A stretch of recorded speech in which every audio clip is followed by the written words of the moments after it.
Although with the good does come the bad. And there's a lot of things about homesteading that are truly unfavorable and probably make homesteading quite awful at times.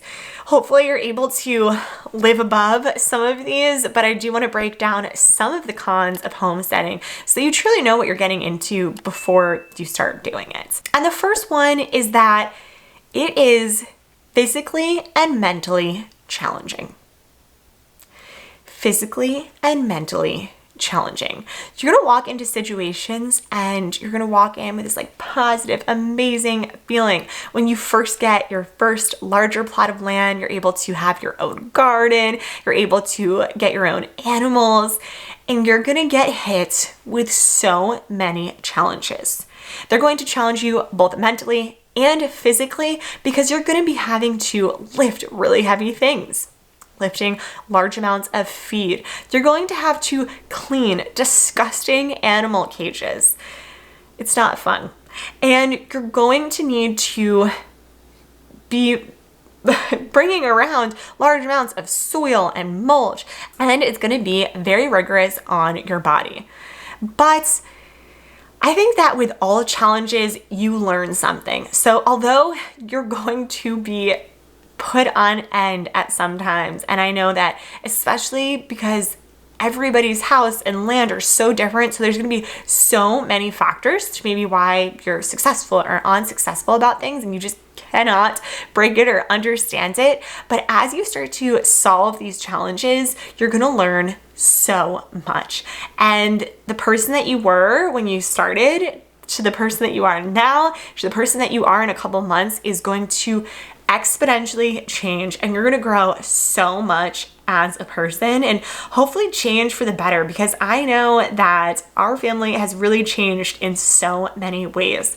We've become less wasteful. We've really accepted everything that we have, and we're so grateful, and we have so much gratitude for the world and the things that we have, and we've definitely grown and changed, and we continue to grow and change as new obstacles come our way.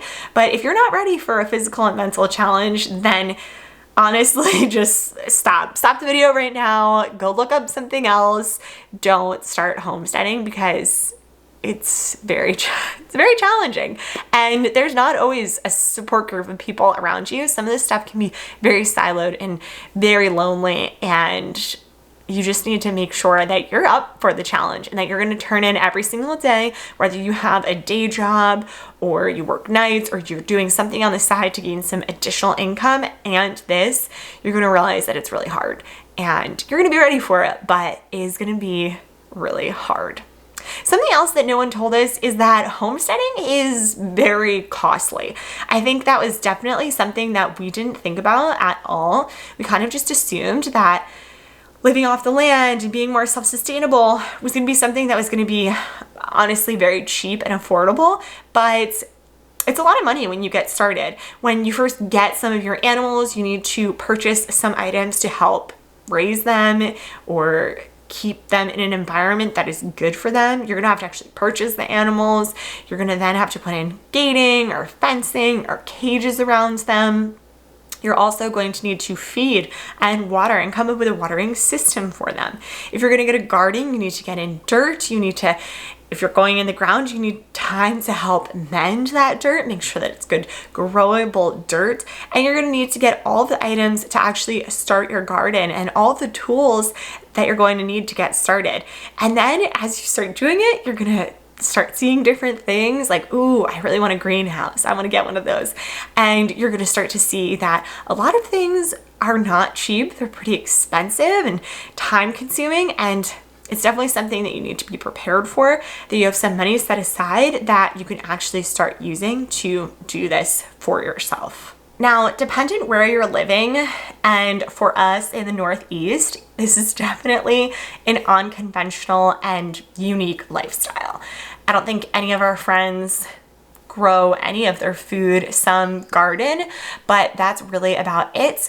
And nobody has chickens, nobody has animals, nobody's doing anything like that. And when you end up going to outings or parties or dinners with your friends, can feel kind of ostracizing when they talk about you, when they're disgusted by things that you do, because some of it can be quite off-putting to harvest your own food and be able to stock your own freezer.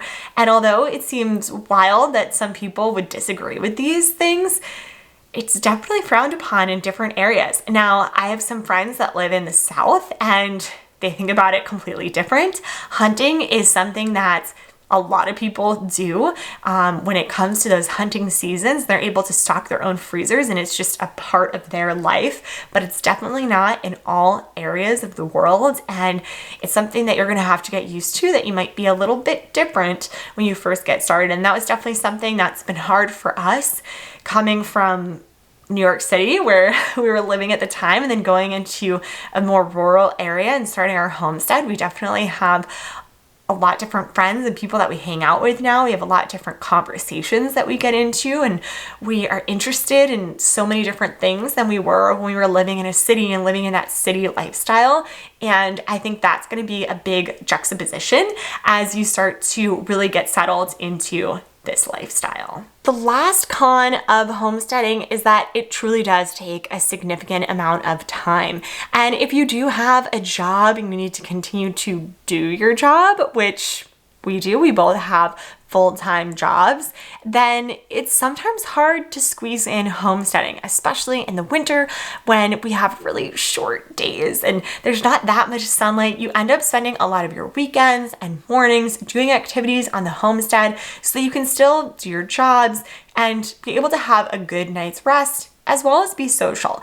So think about the fact that whatever you're doing today, if you start homesteading, it is going to add some time to your day. This is not just a hobby that you can do in your free time. If you have plants that you're growing or animals that you're growing and feeding, you need to attend to them on pretty much a daily basis, if not more times a day.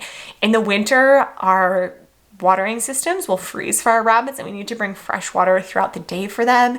And in the summer, it can get quite hot for a lot of our animals and we need to be able to cool them down and provide an area that's nice and cool for them. As well as watering our plants, making sure that they're able to grow in an environment that's going to help them flourish. And although we can get the most amount of automations as we can, and we have automated feeders and waterers, and we're adding a lot more automations to our garden, there's still going to be a lot of time and work that you will need to put into this. Now, if you're excited to add these activities into your lifestyle, then it's going to be an amazing time for you. And homesteading is truly amazing. There's no part that I regret when starting our homestead, and every day it's amazing to be able to know that we're able to grow our own food and live more self-sustainably. We want to keep learning more about being more self-sustainable, doing more things on our homestead, and I hope this was helpful in your journey and realizing that this is a truly amazing journey, and hopefully the cons are something that you can live with.